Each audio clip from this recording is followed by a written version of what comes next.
Testing, testing. Okay.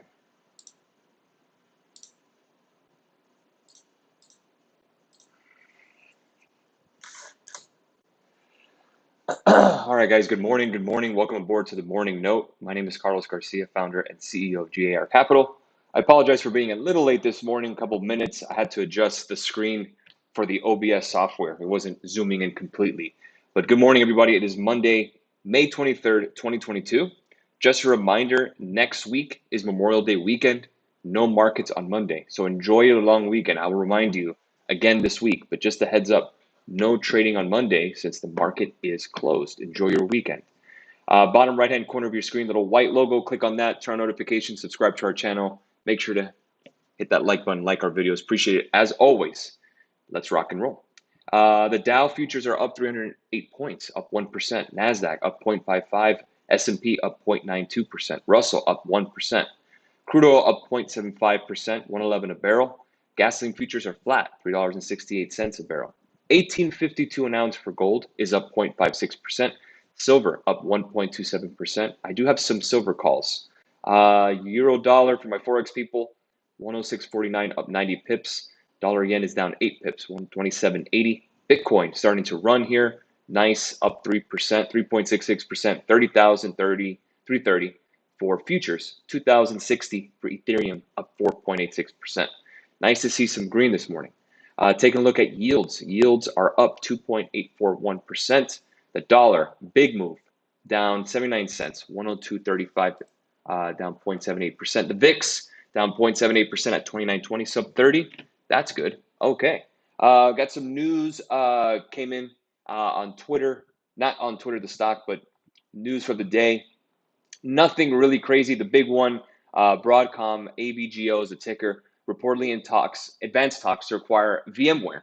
Analysts are mostly positive. So some little M&A action, mergers and acquisitions, that's usually a good sign when we start getting that. Morgan Stanley's Mike Wilson expects S&P to hit 3,400 by the end of Q2 earnings season. Said Fed put is below 3,500. So again, we have about 400 more points to go according to Mike Wilson. So that's where we are this morning. Also, the forward 12-year PE ratio for the S&P of 16.4 is below the 5-year average of 18.6 and below the 10-year average of 16.9. So again, a little cheaper, but that's forward PE. We talked about forward and trailing, big difference. Trailing is what they've already reported. Future or forward is based on future guidance. So again, you can do it how you want. Forward isn't bad unless they cut guidance, which we really haven't had much of on the discretionary side. So even with these bad retailers, bad price action from the retailers, Target, Walmart, Ross stores, example, all but TJ Maxx. It's all about the guidance for them. Again, they haven't cut any guidance. You heard about the conference calls. You heard that obviously there's issues with inflation, supply chains, the consumer pivoting into more discretionary spending. I mean, more into core spending, food, gas, what have you, groceries, but not as much as the discretionary. Just depends on the retailer you ask or the retailer you listen to the conference call. So we really haven't had any sense of capitulation yet. Capitulation comes when it's pure fear in the market. You're talking about 40 or 50 VIX where you're cutting guidance. Analysts are already cutting their forecast for the year. That's usually pretty normal.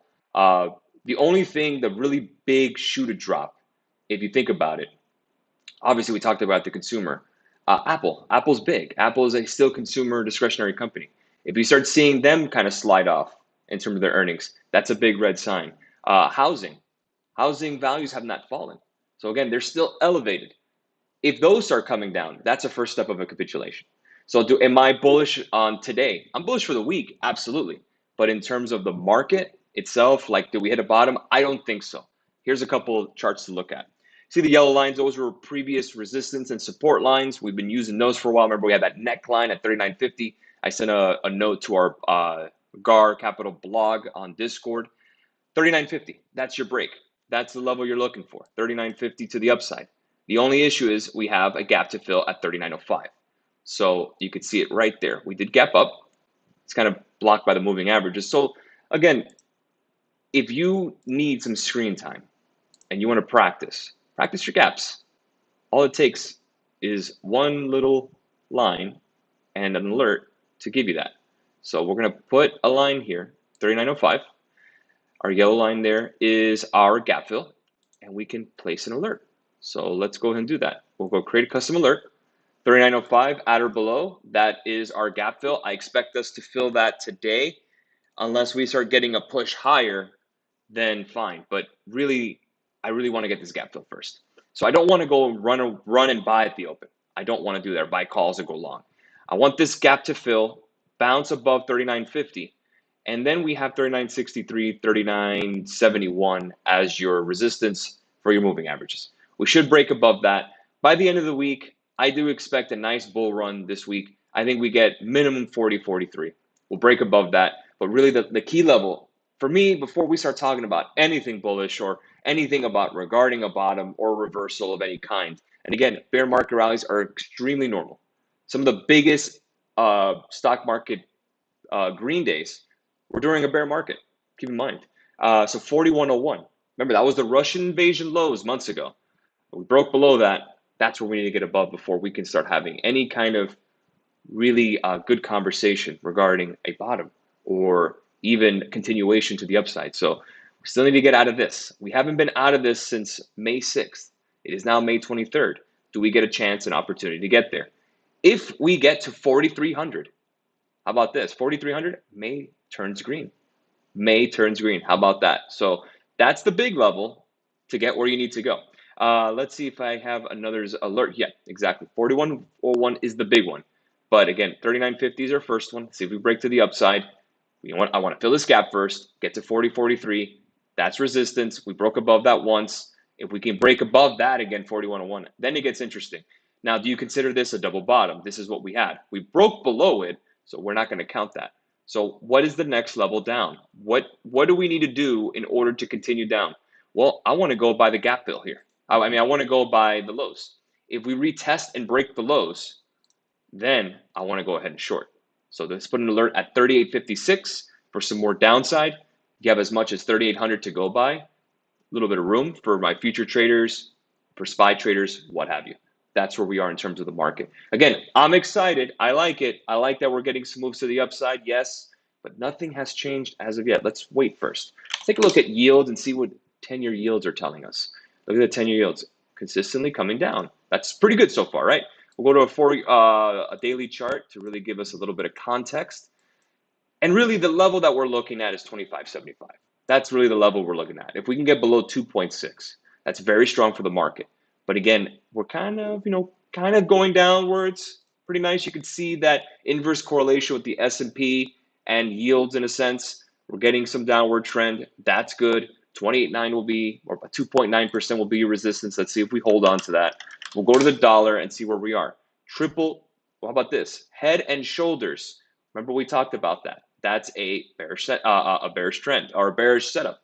So again, you have your left shoulder, you have your right shoulder, your left shoulder, you have your shoulder line, your neckline, and then we broke that down, continuing. Now the level that we need to get below in order to really get this cooking, we need to get to 101.62, guys. Are we there yet? No, not yet. Could we get there? Sure. Again, lower dollar is good for the market. We don't want too strong of a dollar either. It's all about balance. So again, the dollar is showing us with this air pocket here that we could have more upside in commodities. We could have more upside in Bitcoin, more upside in stocks. Now let's take a look at the dollar if we bring up the daily chart. Beautiful here. Again, head and shoulders. See, we get to 101.62. We'll possibly get to this 50-day moving average. If we break below that, that's even more bullish. If we can get to around 98, 97, I think that's where we would get to that key level on S&P around 4101. That sounds about right. That's a really good backdrop for us. Again, we want the good environment to continue this uptrend or continue this rally to the upside. If this is considered a rally, relief rally, or the bottom, whatever you want to call it. I don't think it's a bottom, FYI. I still think we have more to go. 37.50 at least, that's my target. But it's nice to see. I think it's good to see some possible action on calls, that's for sure. On calls, guys, I would take it at 30%, 35%. Don't be a hero. If you see a nice profit of 25%, I would just take it. It's just so difficult now to play calls. You have to do a short term pretty quickly, knock them out because they do tend to flip. Now, do we get continuation moving forward is really the question. So I would take 30% on all calls. Puts are different. I would wait a little longer because we're still in the downside until further notice. So calls 30%, I take that. I'd leave one contract, let the runner do the job for you, and go from there. Key level on oil, 115.05. That's my level. Let's see if we can break above that. If we do, it gets really, really strong, really interesting for oil companies. XLE, you have uh, MRO, Marathon, you have CVX, you have XOM, all those oil manufacturers. If you get to 115, I definitely would want to go long on those and play some calls, if not possibly buy some energy stocks. Let's go ahead and take a look at the VIX, and then we'll answer some questions, getting the backdrop here. The VIX here, look at this, all these moving averages kind of bunching in together. We don't have any gaps to fill. That's good news. So again, we're kind of just stuck in this middle part of this range. If we did a Fibonacci retracement chart from top to bottom, 33 of the peak and around 26, we could do that really quickly, just kind of give you a little bit of an idea of the movement of the VIX. And again, you know my thing with technical analysis on the VIX. It's a little difficult because it is just an index. You can't trade it unless you do VXX. Right at the 50% retracement, right in the middle of the VIX. So again, where are we going? Left or right? Depends on the market. I want you guys to keep an eye on yields. I want you guys to keep an eye on the dollar, the VIX, and S&P futures. That's really what you need to focus on as you're trading throughout the day. The S&P, again, the index, the market, all bunched up together. We know the drill. NASDAQ's important too. But NASDAQ is really, really similar to the S&P. We'll go ahead and extend this line to the right. Again, that's our resistance, which is right around 12,133. We'll go ahead and place an alert there. If we don't, then we have this here. Here's our support.